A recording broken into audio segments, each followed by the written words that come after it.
Vamos a invitar al doctor Mauricio Chona. El doctor Mauricio Chona es cirujano de la Universidad Javeriana y el doctor Chona es jefe del Grupo de Soporte Nutricional y Metabólico de la Clínica Universitaria Colombia, expresidente de la Sociedad Colombiana de Nutrición Clínica, ampliamente conocido. Muchas gracias, doctor Chona, por aceptar la invitación de la asociación. No, a ustedes muchísimas gracias. Les ofrezco una disculpa porque estaba cruzado, tenía en el otro lado, y muchas gracias por haber cambiado el orden.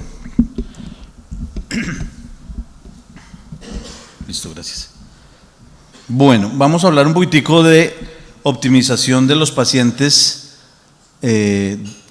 específicamente bariátricos. Nosotros en la Clínica Colombia en este momento tenemos una experiencia grande en optimización y prehabilitación de pacientes de cirugía abdominal mayor. En la clínica no hacemos cirugía bariátrica, la están haciendo prácticamente toda en Reina, pero tenemos en este momento más de 1.200, 1.400 pacientes prehabilitados. Empezamos un trabajo desde el 2014 y en el 2020 tuvimos la posibilidad de tener la certificación de ERAS y estamos haciendo ERAS para cirugía de colon, para cirugía de estómago, cirugía de páncreas, y el plan es que van a aumentar la posibilidad de hacer ERAS para reemplazos articulares. Entonces, esto es una cirugía que básicamente es de trabajo, una protocolo y una terapéutica que es básicamente de trabajo en equipo, y si ustedes ven esta diapositiva es básicamente el trabajo en equipo más milimétrico y más minucioso que se hace para que el paciente que está ahí sentado en el carrito llegue bien y gane. Y eso es lo que tenemos que hacer nosotros también, y tenemos que tener clarísimo que el trabajo no es de uno solo, sino que tenemos que trabajar todos y que cada uno de los que está trabajando ahí tiene su rol fundamental. Estos son los principios convencionales de manejo que en muchos sitios todavía se están haciendo en pleno siglo XXI, y es que el paciente todavía permanezca sin vía oral por ahí 2, 3, 4 días antes de y unos 2, 3, 4 días después de. Nadie maneja la parte del estrés metabólico de los pacientes, y los pacientes se mantienen más tiempo en reposo o acostados que el tiempo que tienen que estar realizando una actividad física. El estrés quirúrgico, esto para mostrarles rápidamente cómo es, y ya todos lo tenemos claro, que funciona como una respuesta hormonal por el mismo estrés de la cirugía. Si sea una cirugía programada, va a generar lo mismo, y son los pacientes que van a presentar una disminución de la insulina, liberación de ácidos grasos que va a llevar a liberación de lactato y cambio en el metabolismo de los aminoácidos en el hígado, que a su vez va a producir una gluconeogénesis, que finalmente eso se va a traducir ¿en qué? En hiperglicemia, y esa hiperglicemia va a conducir a más problemas de complicaciones quirúrgicas y a una cosa que se llama resistencia periférica a la insulina, que es una de las cosas que contrarrestamos con la administración de una maltodextrina, que ya les voy a mostrar más adelante.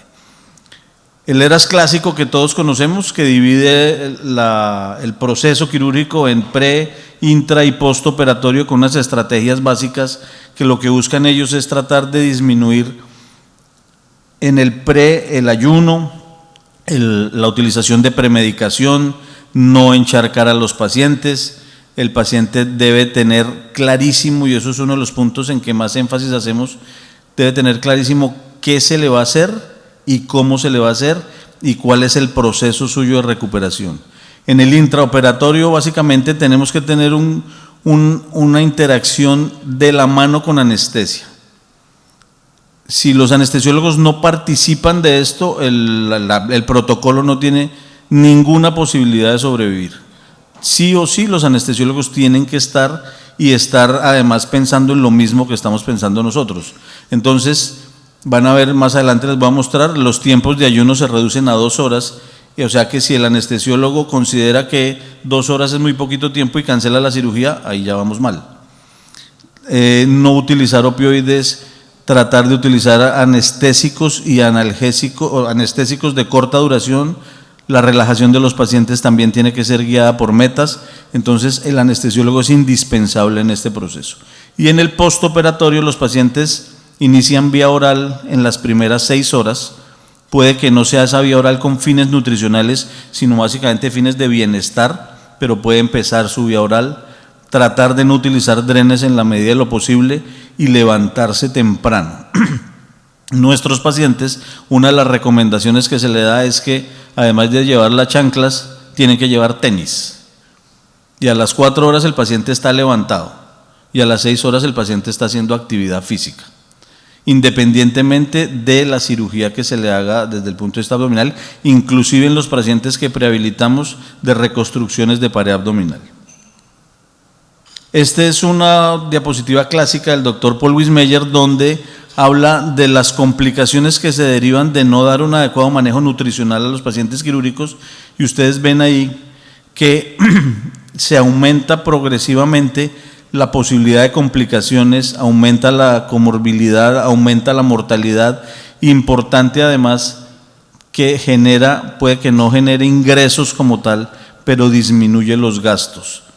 Y ellos hablan de por cada dólar que se invierte en esto se ahorran $52 cuando un paciente llega en mejor condición nutricional a su procedimiento quirúrgico. Y este es el periodo perioperatorio que está desde antes de, y ahí es cuando trabajamos nosotros para poder prehabilitar al paciente, y se incluye el día antes de la cirugía, la noche antes. Los pacientes ya no tienen que tener una suspensión de la vía oral de 12 horas ni de 8 horas, y lo que se hace en el intra y en el postoperatorio. ¿El objetivo es cuál? Poder evaluar nuestros pacientes para ver si están en condiciones funcionales, física y nutricional de ser llevado a un procedimiento de cirugía mayor. En la medida de lo posible, esos procedimientos deben tratar de hacerse de la forma menos invasiva, o sea, la laparoscopia, por supuesto, está mucho más impulsada que hacer cirugía abierta, pero independiente de eso, el objetivo es que si el paciente se vaya a la cirugía, tiene que tener esta evaluación previa para poder generarle un plan de actividad física personalizada y un plan de soporte nutricional también personalizado. Aquí vemos que un paciente que no se prehabilita probablemente se va a demorar mucho más tiempo en volver a su condición de base. Nuestro objetivo es que el paciente por lo menos sea autosuficiente en el posoperatorio, y que en la medida en que sea autosuficiente más pronto va a poder recuperar su capacidad funcional y va a poder llegar a su trabajo en mejores condiciones, en menos tiempo posible y con menos tiempo de incapacidad.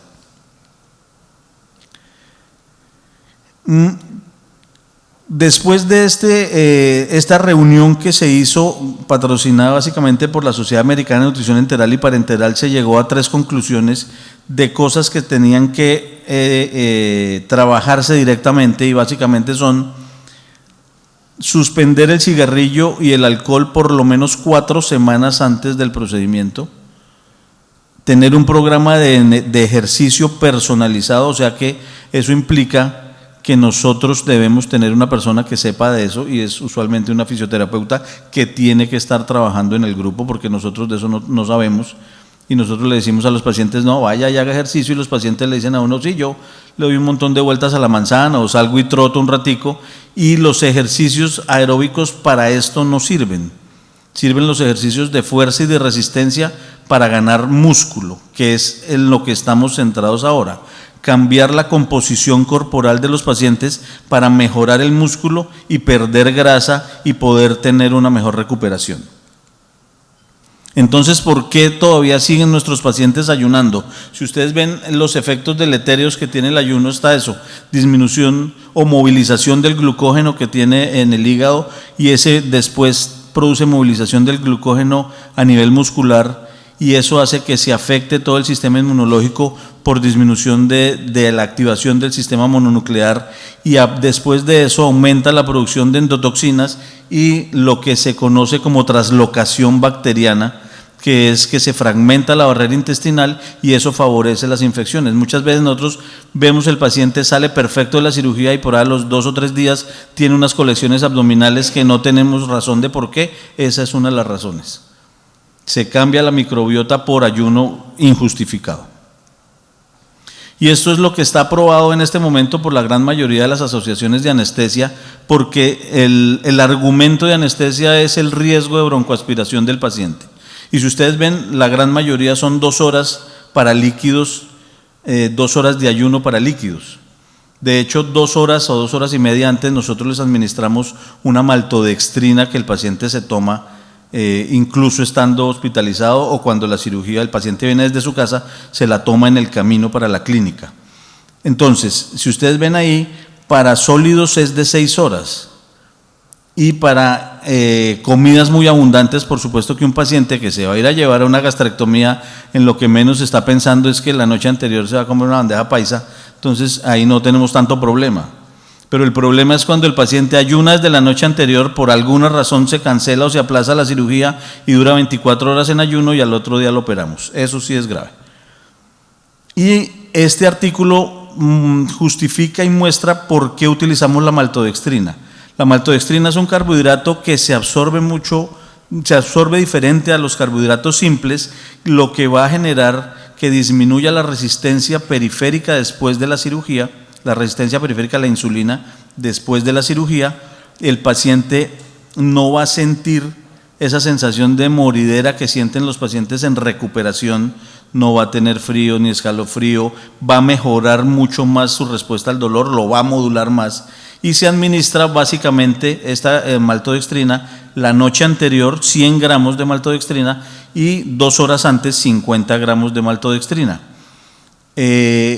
La idea es que nosotros antes no teníamos la posibilidad de tener este tipo de medicamento, no se conseguía, ya lo tenemos, viene al 12.5% con solo maltodextrina, no está mezclado ni con aminoácidos ni con fructosa, que era una de las presentaciones. En algunos sitios que no tienen la maltodextrina le dan Gatorade, esta cuña no me la van a cobrar, pero el Gatorade no sirve para esto, para nada. Si usted le quiere dar algo de bienestar, puede tomar Gatorade, limonada, un sorbito de Coca-Cola fría, que es mucho mejor.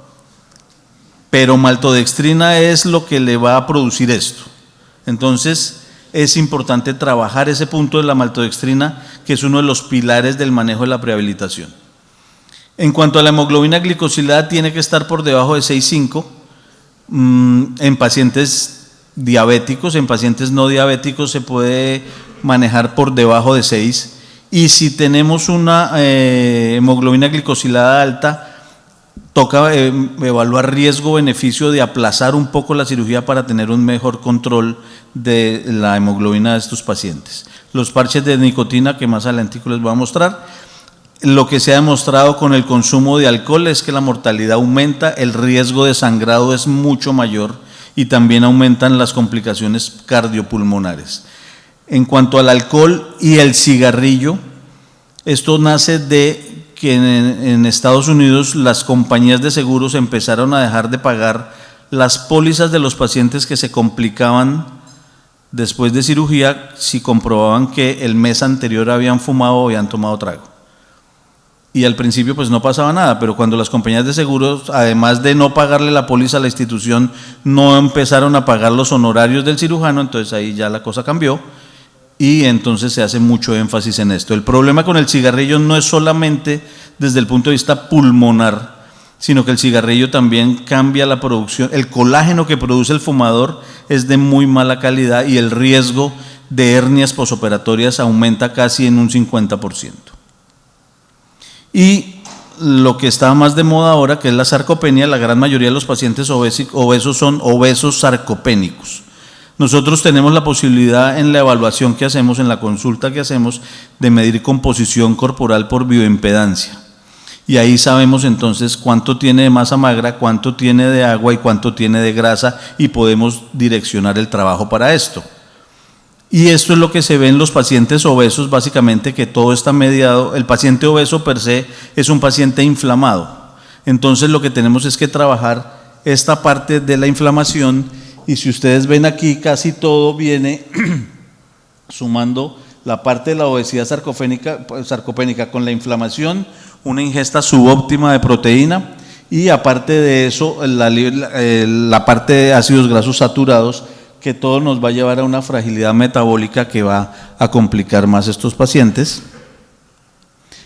Y aquí les vamos a mostrar por qué hacemos tanto énfasis en el músculo. El músculo funciona casi como si fuera una mitocondria solita, pero el músculo tiene una actividad y desde el punto de vista metabólico hace muchísimas cosas que nosotros desconocíamos. De hecho, hay la interleuquina 6 que produce el músculo por el ejercicio, es benéfica, contraria a la interleuquina 6 que se produce en un paciente en estado crítico séptico.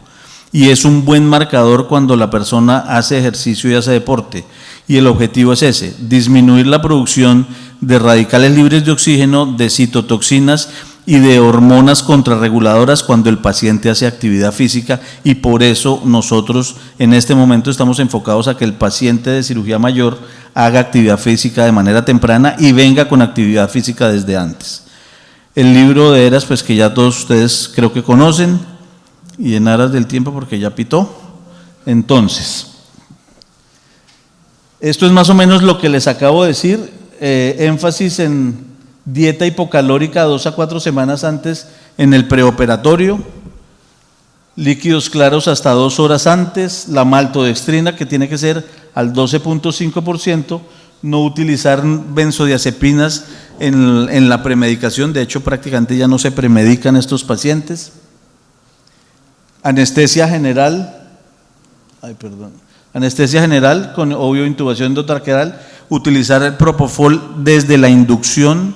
Los relajantes musculares se tienen que revertir con tren de 4 para poder saber si los estamos revirtiendo bien y si que el paciente no vaya a hacer una recirculación del relajante cuando el paciente está en recuperación. Y preferir obviamente la vía laparoscópica. El manejo de líquidos se hace por metas, lo que quiere decir que no vamos a encharcar los pacientes. Prácticamente está proscrito por Eras utilizar solución salina. Manejamos de líquidos lactato de Ringer. Si el paciente en el procedimiento requiere por hipotensión o por alguna razón aumento o está haciendo hipotensiones, se prefiere utilizar vasoactivos en vez de utilizar líquidos. Entonces eso también es un punto importante. Y por último, en el postoperatorio y desde el intra, utilizar medidas de compresión, de ambulación temprana, heparina de bajo peso molecular. Si el paciente además es un paciente oncológico, lo dejamos por 30 días, y en los pacientes no oncológicos, en la medida en que tenga una actividad física ya establecida, se puede suspender la profilaxis. Analgesia multimodal. Tratar de no utilizar opioides, estamos utilizando básicamente acetaminofén o paracetamol, dieta temprana, y obviamente todos estos pacientes, y eso lo conocen ustedes más, que son de cirugía bariátrica, van a tener que tener manejo de micronutrientes y multivitaminas casi que para el resto de la vida, y con controles para poder suplir los déficits y dependiendo del tipo de cirugía que se le haya realizado. Esto es básicamente las diferencias entre un paciente que se prehabilita y uno que no se prehabilita, cómo es la respuesta, cómo es la parte inflamatoria, la disminución de la ida a cuidado intensivo, la disminución de los días de ventilación mecánica, y básicamente las conclusiones son estas que ustedes ven ahí. Eras no es una camisa de fuerza. Uno como cirujano puede decir, mire, sí le voy a dejar un dren por la razón que sea, no dejar drenes de rutina, no encharcar los pacientes, hacer tal vez un cambio de lo que uno traía del manejo tradicional, y insistir en que esto es un trabajo en equipo multi e interdisciplinario del cual tienen que participar muchos actores. Y el objetivo es ese. Probablemente puede que no ganemos la carrera, pero por lo menos terminarla, y terminarla en buenas condiciones. Muchísimas gracias. Muchas gracias, doctor Chona, por su presentación.